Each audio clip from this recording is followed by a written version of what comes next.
जी, तो एक बार फिर खुशामदीद। आज हमारी कायनात की थर्ड एपिसोड है और जैसे कि हम हर दफ़ा 2 वीक्स के बाद एक एपिसोड रिकॉर्ड कर रहे हैं और अब 2 वीक्स हो गए और हमारी थर्ड एपिसोड अब रिकॉर्ड हो रही है। अभी आप प्रोग्राम के शुरू में एक एनिमेशन देख रहे थे, जिस एनिमेशन में एक बहुत बड़ा प्लैनेट आपको नज़र आ रहा था और उसके इर्द गिर्द 2-3 चांद आपको नज़र आए और उसके कुछ साए नज़र आए। जनवरी में ट्रिपल ट्रांजिट के नाम से एक इवेंट हुआ जुपिटर के ऊपर, जो हमारे इधर पाकिस्तान से नज़र नहीं आ सकता था क्योंकि उस वक्त दिन था और हम नहीं उसको देख सक रहे थे, लेकिन अमेरिका में और वेस्टर्न यूरोप की साइड पे ये इवेंट नज़र आया और लोगों ने इसको रिकॉर्ड भी किया। तो आज हम इसी इवेंट के हवाले से डॉक्टर सलमान से पूछेंगे। एक और वजह भी है कि आजकल जुपिटर तकरीबन सारी रात नज़र आ रहा है और आप लोग अपनी बाइनोकुलर से, छोटी टेलीस्कोप से, बड़ी टेलीस्कोप से जुपिटर को डायरेक्ट देख भी सकते हैं। इसी हवाले से हम बात करेंगे डॉक्टर सलमान से। अस्सलाम वालेकुम डॉक्टर साहब। अस्सलाम वालेकुम। कैसे हैं आप? खैरियत से हैं? बिल्कुल खैरियत से। तो डॉक्टर सलमान, ये ट्रिपल ट्रांजिट जो है ये जुपिटर पे हुआ, पहले तो ये बताइए कि ये क्या चीज़ है और ये इतना स्पेशल इवेंट क्यों है? तो ये जो ट्रिपल ट्रांजिट है, ये एक तरह से एक सिंपल वो जो लफ्ज़ हैं उसके हिसाब से ये है कि जो चांद हैं जुपिटर के, और ये जुपिटर के बहुत सारे चांद हैं। अच्छा। तकरीबन आखिरी काउंट तक जो मैंने देखे थे वो तकरीबन 62 तो थे। अच्छा। ठीक है, लेकिन उसमें से जो 4 चांद हैं जो सबसे बड़े जुपिटर के, और उनकी अक्सर हम बात करते हैं, उनको हम गैलीलियन सैटेलाइट्स भी कहते हैं, और अभी हम उसकी बात करेंगे कि क्यों और उसकी हिस्ट्री में इंपॉर्टेंस क्या है और ये वो। ठीक है। लेकिन अभी जो ट्रिपल ट्रांजिट था उसमें था कि वो जो 4 गैलीलियन सैटेलाइट्स हैं, आयो, यूरोपा, गैनीमीड और कैलिस्टो, उनमें से 3, गैनीमीड के अलावा बाकी जो 3 हैं वो हमारे और जुपिटर के बीच में से हमें नजर आए। तो जब हम यहाँ से तस्वीरें ले रहे थे, और हबल स्पेस टेलीस्कोप ने एक्चुअली जो एनिमेशन है वो हबल स्पेस टेलीस्कोप की है, वो आप देख सकते हैं कि किस तरह से वो चांद जो हैं वो जुपिटर के ऊपर हमें नजर आ रहे हैं, हमारे और जुपिटर के बीच में। तो ये ट्रांजिट है बेसिकली अच्छा। चांदों की। अच्छा, तो ये क्या कभी कभार नज़र आता है जो इसकी इतनी हाइट थी? अनयूजुअल है, क्योंकि वैसे तो ट्रांजिट जो है वो होते हैं एक आध चांद के तो काफ़ी होते हैं, लेकिन तीनों चांद के जो है हमें नज़र आ रहे हैं वो एक रिलेटिवली रेयर इवेंट है। अच्छा। एक तरह से उसकी बहुत ज़्यादा साइंटिफिक वैल्यू तो नहीं, ये नहीं कि वो अलग से एक बहुत ज़्यादा साइंटिफिक वैल्यू, बट रादर एक ये वैल्यू इस हिसाब से है क्योंकि जुपिटर इंपॉर्टेंट है, अगेन हिस्ट्री में इंपॉर्टेंट है, और फिर ये जो चांदों का ट्रांजिट है वो हम यहाँ पे टेलीस्कोप से, छोटी टेलीस्कोप से भी देख सकते हैं। और आजकल जो है जुपिटर मौजूद है, आप उसमें ये जो चांद हैं आप उसको देखेंगे कि वो जुपिटर के साथ, अगर आप पूरी रात ऑब्जर्व करें जुपिटर को, तो उसके जो चांद हैं, ये बड़े वाले चांद, 4 चांद जो हैं वो आपको मूव होते हुए नजर आएंगे। और तो उस हिसाब से ये एक ज़बरदस्त चीज़ है कि आप इतनी दूर से एक आप टेलीस्कोप से आप चीज़ें जो आप नेकेड आई से नहीं देख सकते वो आपको वहाँ पर नजर आ रही हैं। और फिर वो जो 3 उसके चांद हैं वो आपको जुपिटर के ऊपर नजर आते हैं। आई मीन वैसे बगैर टेलीस्कोप के तो वो खाली एक सितारा से ही नजर आता है, लेकिन टेलीस्कोप के साथ आपको छोटा सा आपको एक डिस्क नजर आएगी। तो बेसिकली वो 3 जो हैं वो उसके ऊपर, जुपिटर के ऊपर नजर आएंगे। तो that's why it's important, that's why it's इतना अच्छा लगता है। अभी आपने कहा कि ये गैलीलियन मून्स कहलाते हैं। एमेचर एस्ट्रोनॉमी में जो पहली चीज़ें डिस्कस की जाती हैं नए लोगों के साथ, वो ये ज़रूर डिस्कस किया जाता है क्योंकि छोटी टेलीस्कोप से जुपिटर बहुत अच्छा नज़र आता है, और पहली बार जब कोई जुपिटर को देखता है और 4 चांद देखता है तो बहुत सारे वाओज और बहुत सारी एक्सक्लेमेशंस उसके मुंह से निकलती हैं। तो ये बताएं कि ये इतना स्पेशल क्यों है? एक तो देखने में बड़ा खूबसूरत लगता है, लेकिन इसका हिस्टोरिकल बैकग्राउंड भी कोई है, और वो क्या है? हाँ, तो अगर हम देखते हैं कि अभी हम इसको वाव कहते हैं कि हम टेलीस्कोप में से जुपिटर देखा और उसके साथ उसके चांद नजर आने का, वाव उसको चांद नजर आ रहे हैं। तो आप इमेजिन करें कि अगर किसी ने दुनिया की हिस्ट्री में कभी ये देखा ही ना हो, किसी को ये पता ही ना हो कि इस किस्म के चांद मौजूद हैं, और उस लिहाज से पहली दफ़ा ये देखना आप उसकी तारीख में उसकी आप एक इम्पोर्टेंस आप इमेजिन कर सकते हैं।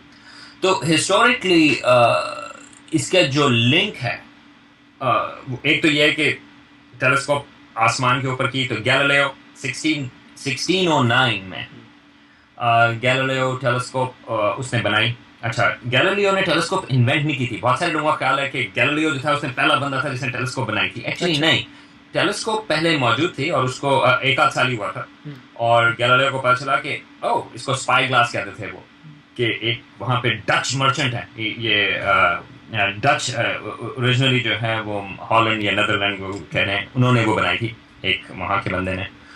इसको पता चला कि वो इस तरह की टेलीस्कोप है जो चीज़ों को बड़ा करती है। तो गैलीलियो ने एक्चुअली वो टेलीस्कोप हासिल की और फिर उसको उसने इम्प्रूव किया, और सबसे पहले उसने जो है आसमान की तरफ टेलीस्कोप को पॉइंट किया। तो गैलीलियो की जो कंट्रीब्यूशन है उस हिसाब से वो टेलीस्कोप इन्वेंट करने में नहीं, बल्कि टेलीस्कोप को आसमान की तरफ पॉइंट करने में। अच्छा, उससे गैलीलियो से तकरीबन कोई 50 साल पहले, 60 साल पहले कोपर्निकस ने ये आइडिया दिया था कि ज़मीन जो है वो सूरज के गिर्द घूम रही है। और ये आइडिया जो है उस वक्त तक बहुत सारे लोगों ने, जो आप समझेंगे, जो वहाँ के जो लोग इस किस्म की चीज़ों के बारे में सोचते हैं, साइंसदान एक तरह से, हालांकि उस ज़माने में साइंसदान की टर्म तो नहीं थी, लेकिन एक तरह से जो साइंसदान के लोग हैं, अच्छा, कुछ लोगों ने समझना शुरू कर दिया था, लेकिन उसका प्रूफ नहीं था। क्योंकि उससे पहले ये ख्याल था कि ज़मीन जो है वो बीच में है, यूनिवर्स के, कायनात के बीच में, और सारी चीज़ें जो हैं वो ज़मीन के गिर्द घूमती हैं। तो ये ख्याल ही नहीं था कि कोई चीज़ जो है वो किसी और चीज़ के गिर्द भी घूम रही होगी, तो ज़मीन बिल्कुल बीच में। तो जब गैलीलियो ने, और एक और आइडिया ये भी था कि जब आप के दो फर्क हैं, ज़मीन जो है वहाँ पे सारी खराबियाँ हैं, ये एक रिलीजियस कॉनोटेशन के हिसाब से भी था कि ज़मीन में जो है वो खराबियाँ हैं, मगर चांद से आगे का जो इलाका है, चांद और चांद से आगे का इलाका, वो परफेक्ट है। तो ये आता है वो जो ग्रीक फिलोसोफर था एरिस्टोटल, उसके आइडियाज़, और उसके बाद ग्रीक्स ने एब्जॉर्ब किए वो आइडियाज़, फिर क्रिश्चियनिटी ने एडॉप्ट किया, और एक तरह से मुसलमानों ने भी उसी तरह के आइडियाज़ जो हैं वो एरिस्टोटेलियन या टॉलमेइक एस्ट्रोनॉमी जिसको कहते हैं, वो हमने वो तकरीबन 16वीं सेंचुरी तक ये मौजूद थी। तो जब गैलीलियो ने टेलीस्कोप ऊपर की तरफ पॉइंट की, तो उसको एक चीज़ तो नजर आई कि चांद के ऊपर जो है वो स्मूथ होने चाहिए थे, लेकिन चांद के ऊपर खड्डे नजर आए, ठीक है, जिसको आप हम कहते हैं कि वो क्रेटर्स हैं, मगर वो तो थोड़े बहुत फिर भी नजर आते थे।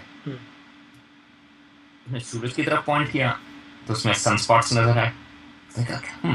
सूरज जो है वो तो एक तरह से परफेक्ट चीज थी, सूरज तो हमें सारी जिंदगी भी देता है, लेकिन उसके ऊपर वो जो सनस्पॉट्स नजर आ रहे हैं, अच्छा, कहा कि हेवंस जो हैं उस हिसाब से वो परफेक्ट नहीं।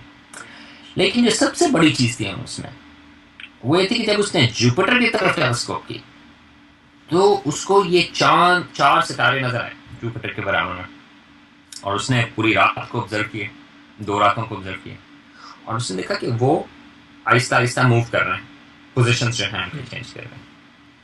और 2 रातों के बाद, और इनफैक्ट अभी मैं एक लेक्चर में गया था 2 हफ्ते पहले, वहाँ पे एक हिस्टोरियन है और उन्होंने गैलीलियो की नोटबुक्स देखी हैं, और उन्होंने पिन पॉइंट किया है उस वक्त गैलीलियो जुपिटर की पोजीशन और उनके चांदों की पोजीशन, और जुपिटर और जो गैलीलियो के नोट्स हैं उस हिसाब से उन्होंने ये पिन पॉइंट किया है कि क्या वक्त था, अच्छा, कौन सा दिन था, अच्छा, अच्छा, जिस वक्त पहली दफा गैलीलियो को ये पता चला, ये उसने अखज़ किया कि ये चांद जो हैं वो जुपिटर के गिर्द घूम रहे हैं।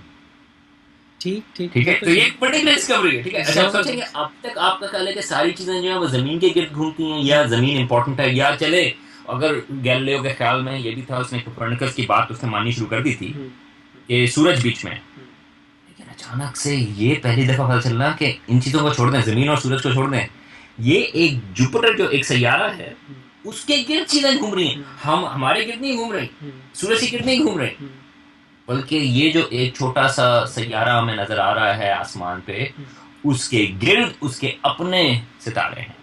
एक तरह से उसको नहीं पता था कि ये चांद है, बाद में उसको पता चला। तो ये एक लिहाज से इंपॉर्टेंट चीज थी कि पहली दफा एक सॉलिड एक एविडेंस है कि चीजें जो है वो सारी जमीन के गिर्द नहीं घूमती। ये डेफिनेटली चाहे जमीन बीच हो या ना हो, इसको भी छोड़ना, हमें ये पता है कि कम अज कम जुपिटर के गिर्द उसकी अपने चांद हैं जो उसके गिर्द घूम रहे हैं।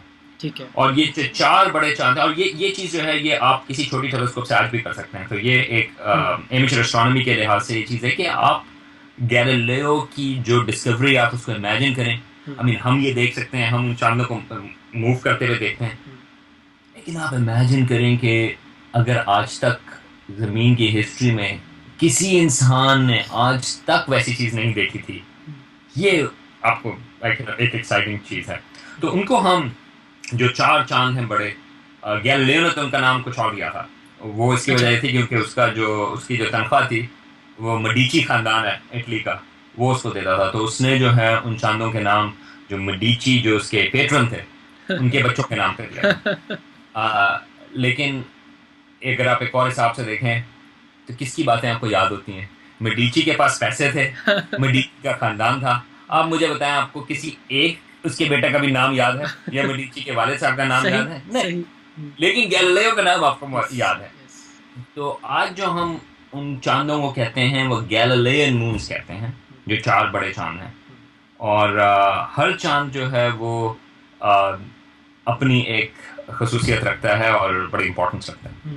अच्छा, ये बताएं, एक सवाल जो अक्सर जहन में आता है कि हमारे निज़ाम शमसी में 8 या 9 सैयारे हैं, तो तो जुपिटर सबसे बड़ा है सूरज के बाद। क्या वजह है कि जुपिटर साइज़ में इतना बड़ा होता चला गया और सैयारे जुपिटर की तरह बड़े नहीं हुए, ज़मीन जुपिटर की तरह बड़ी नहीं हुई? हाँ, ये बड़ा अच्छा सवाल है। और वो एक तरह की चीज़ होती है कि हमें अपना सोलर सिस्टम जो है वो ज़्यादा समझ में आता है बजाय कि जो बाकी सोलर सिस्टम हैं। ठीक है। तो इस तरह हमने पहले बात की थी जो दूसरे निज़ाम शमसी हैं, वो एक्स्ट्रा सोलर प्लैनेट्स की पिछली हमारी कायनात में, जब वो हमें दूसरे निज़ाम शमसी जो है वो तकरीबन 20 साल हुए हैं मिलना शुरू हुए हैं। अच्छा। उससे पहले तक खाली हमारा अपना सोलर सिस्टम था जिसके बारे में पता था। और एस्ट्रोनॉमर्स ने बड़ी अच्छी थियोरी बताई थी कि हमारा सोलर सिस्टम बना कैसे। और जब हम वो थ्योरी की बात करते हैं उसमें ये शामिल है कि जुपिटर का साइज क्यों इतना बड़ा है। तो एक बड़ा सा सवाल है, अगर आपने कोई थ्योरी बनानी है तो पहले आपने देखना है कि आप क्या चीज़ एक्सप्लेन कर रहे हैं ताकि वो थ्योरी जो है वो चीज़ एक्सप्लेन करें। तो जब हम अपने सोलर सिस्टम को देखते हैं तो उसमें जो करीबी सैयारे हैं, मरकरी, वीनस, अर्थ और मार्स, वो छोटे साइज में और वो रॉकी हैं। ठीक है, जो मटेरियल जिनका बना हुआ है वो सॉलिड है। ठीक है। फिर एक एस्टेरॉयड बेल्ट है और उसके बाद जुपिटर, सैटर्न, यूरेनस और नेपच्यून। ठीक है। और ये सारे के सारे जो हैं वो बड़े प्लैनेट्स हैं और गैसियस प्लैनेट्स हैं। वो सॉलिड नहीं है बल्कि वो गैस हैं और वो बड़े नहीं हैं, तो उनको हम कहते हैं गैस जायंट्स। तो छोटे वाले प्लैनेट्स हैं उनको कहते हैं हम रॉकी प्लैनेट्स। और बाय द वे यही वजह है कि, और उसके बाद अगर आप नवा प्लैनेट लें वो प्लूटो, वो छोटा है मगर वो रॉक और आइस का बना हुआ है। तो ये वजह थी डिबेट की कि प्लूटो जो है वो हमारी इस थ्योरी में फिट नहीं होता। और इस वजह है कि उसको जो बहुत सारे लोग आर्ग्यू करते हैं कि उसको हम प्लैनेट ना कहें, वो उसकी वजह है। लेकिन खैर उसकी बात हम बाद में करेंगे, क्योंकि अभी एक मिशन है जो प्लूटो पहुंचने वाला है, तो हम जून जुलाई में हम उसकी बात करेंगे। अच्छा। तो जुपिटर क्यों बड़ा? तो उस थ्योरी के हिसाब से आइडिया ये है जिसको हम कहते हैं कि स्केलर कोलैप्स थ्योरी या गैस क्लाउड कोलैप्स थ्योरी, कि जो आपका एक बड़ा सारा गैस क्लाउड था, सारे जो सितारे हैं वो उसी तरह गैस क्लाउड में फॉर्म होते हैं। हमारा अपना सूरज भी जो है उसी तरह गैस क्लाउड में फॉर्म हुआ और वो कोलैप्स करता है।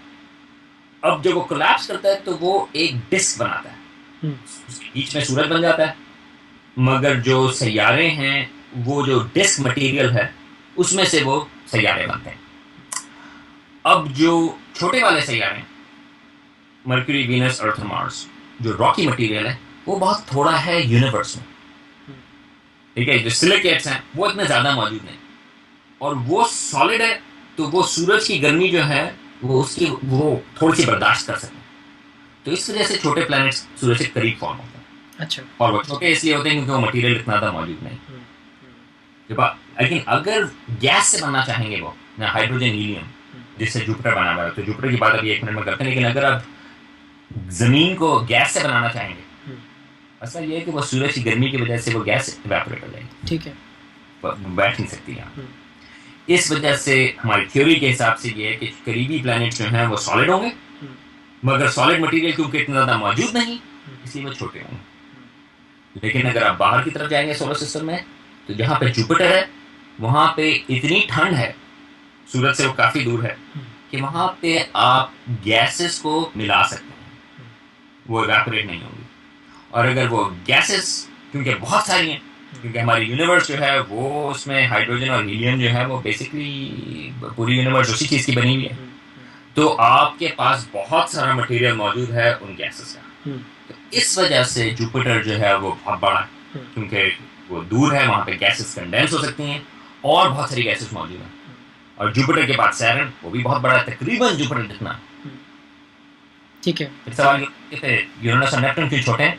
क्योंकि बाय दैट टाइम जब यूरेनस और नेपट्टून बन रहे हैं बाहर, उस वक्त तक जो है ज़्यादातर मटेरियल जो है वो जुपिटर और सैटर्न में बन चुका है। तो अब वो गैसेस भी खत्म होना शुरू हो गई, तो वो इतने बड़े नहीं हुए जितने जुपिटर और सैटर्न में हैं, लेकिन काफ़ी बड़े हैं।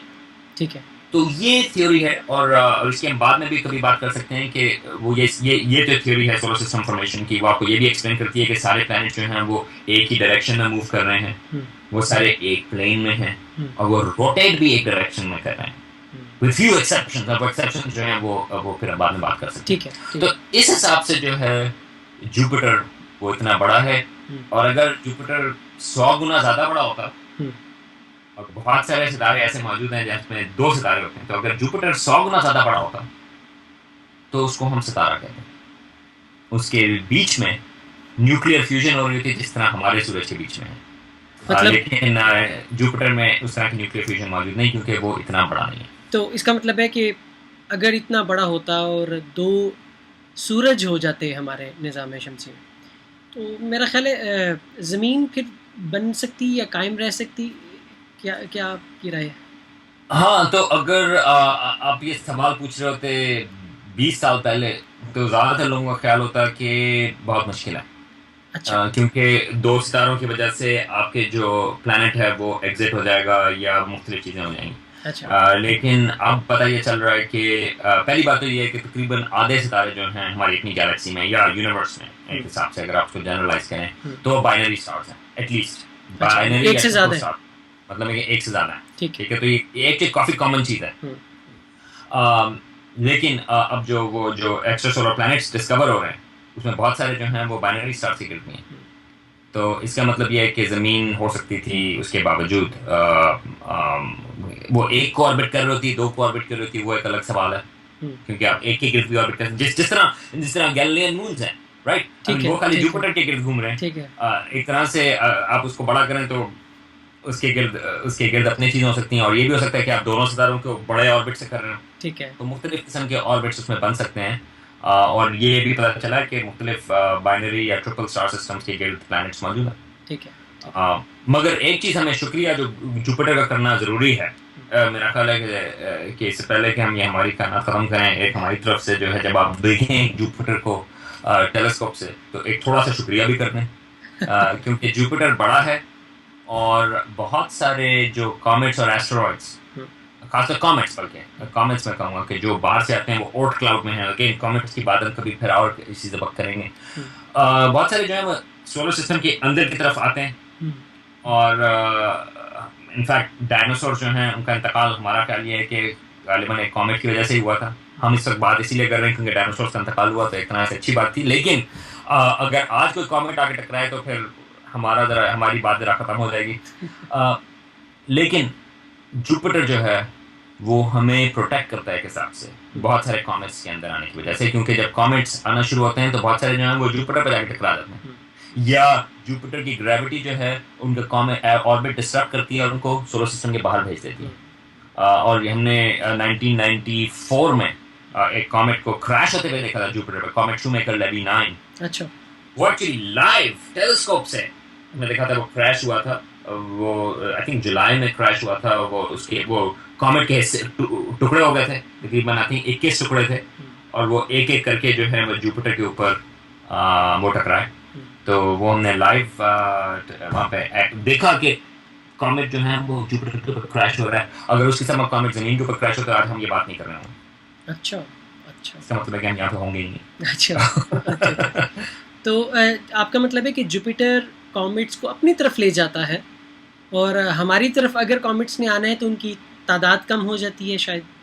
बिल्कुल, तो हमारी तादाद कम हो जाती है, और कुछ जो है वो अपनी तरफ हो जाता है, और कुछ को उनकी इसकी ग्रेविटी जो है वो डिसरप्ट कर देती है, तो वो सोलर सिस्टम के बाहर चले जाते हैं। अच्छा। लेकिन अंदर नहीं आते फिर वो, क्योंकि वो तो सूरज की ग्रेविटी की वजह से अंदर आ रहे हैं, हम्म। अगर ऑर्बिट डिस्टर्ब हुआ। हम्म। मगर सूरज की जो जुपिटर की जो ग्रेविटी है वो कुछ कॉमेट्स के ऑर्बिट को डिस्टर्ब करती है कि वो अंदर की तरफ नहीं आते। हम्म। तो एक लिहाज से वो एक इम्पोर्टेंस है। और कुछ लोग स्पेकुलेट करते हैं कि अगर आपको ज़िंदगी तलाश करनी है और सैयारों के गिर्द, हम्म। तो आपको ऐसा सोलर सिस्टम तलाश करना है जिसमें जुपिटर जैसा प्लैनेट जो है वो मौजूद हो। अच्छा वरना जो है बहुत सारे कॉमेट्स जो हैं वो अंदर अच्छा आके वो टकराएंगे। अच्छा। वो सही है या नहीं पता नहीं, लेकिन ये आइडिया जो है वो इस वजह से है क्योंकि जुपिटर कम से कम हमें महफूज रखता है थोड़ा सा।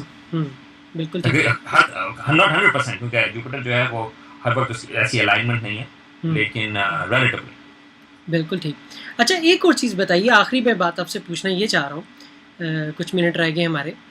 मुझे ये बताइए कि जब हम बाइनोकुलर से या छोटी 3 इंच की टेलीस्कोप से अगर जुपिटर को देखें तो हमें उसके ऊपर उसके बड़े बैंड्स नज़र आते हैं, और बड़ी टेलीस्कोप से देखें तो कलर्ड बैंड्स नज़र आना शुरू हो जाते हैं। तो 6 इंच की 8 इंच की टेलीस्कोप से उसके ऊपर एक धब्बा सा नज़र आता है जिसे ग्रेट रेड स्पॉट कहते हैं। तो वो धब्बा क्या है? वो क्या साफ सुथरा प्लैनेट नहीं है, या वो क्या चीज़ है? मैं यही बात है ना कि वो जो बात कर रहे थे कि वो परफेक्शन की वजह से परफेक्शन नहीं बल्कि धब्बे नजर आते हैं, और धब्बे बड़े खूबसूरत है। अच्छा अच्छा। वो तिल जो है वो बड़ा खूबसूरत है जुपिटर के ऊपर।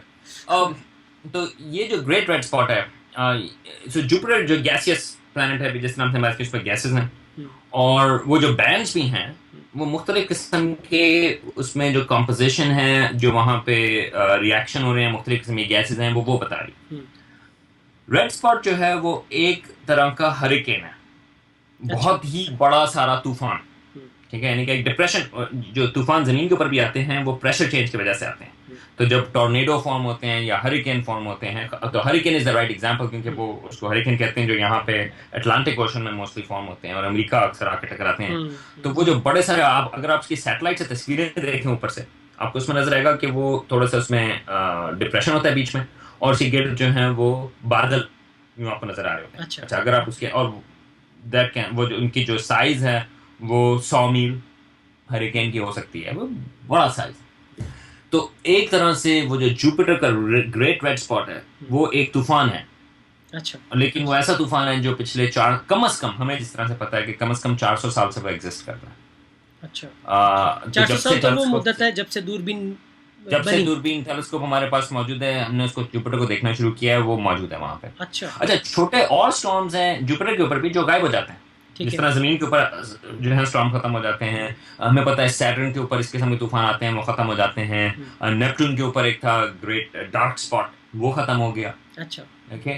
लेकिन ये जो जुपिटर का ग्रेट रेड स्पॉट है वो स्टेबल है पिछले तकरीबन 400 साल से।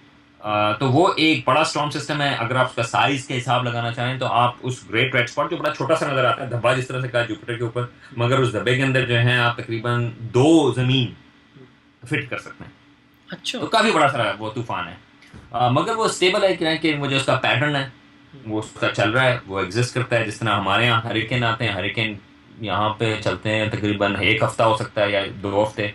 तो आप सोचेंगे उस हिसाब से इसके बड़े उसमें कि जुपिटर का जो तूफान है वो 400 कम से कम 400 साल से मौजूद है। अच्छा। तो कब खत्म होगा पता नहीं, क्या सिस्टम है उसमें, तो वो मालूम नहीं। मगर अगर आपके पास टेलीस्कोप है बड़ी थोड़ी सी, अगर आपको वो ग्रेट रेड स्पॉट नजर आ रहा है तो आप जल्दी से देख लें, क्या पता कि अगले हफ्ते जो है ना हो।